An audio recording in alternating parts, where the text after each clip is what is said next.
Bangladesh test ক্রিকেটে কি নতুন এক কিংবদন্তির জন্ম হচ্ছে। অধিনায়ক নাজমুল হোসেন শান্ত এখন এমন এক ফর্মে আছেন যেখানে তাকে থামানোই যেন অসম্ভব।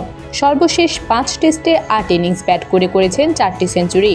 শ্রীলঙ্কার বিপক্ষে খেলেছিলেন ১৪৮ রানের দুর্দান্ত ইনিংস। এরপর আরেক ম্যাচে ছিলেন ১২৫ রানে অপরাজিত। আয়ারল্যান্ডের বিপক্ষে করেছিলেন ১০০ রান। আর এবার পাকিস্তানের বিপক্ষে মাত্র ১২৯ বলে তুলে নিলেন দারুণ এক সেঞ্চুরি, যেখানে ছিল ১২টি চার ও ২টি বিশাল ছক্কা।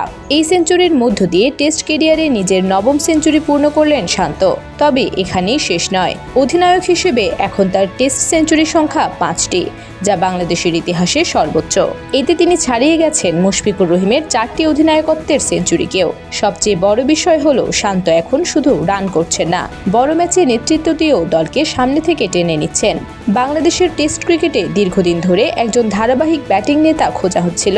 সেই অপেক্ষার উত্তর কি এখন নাজমুল হোসেন শান্ত?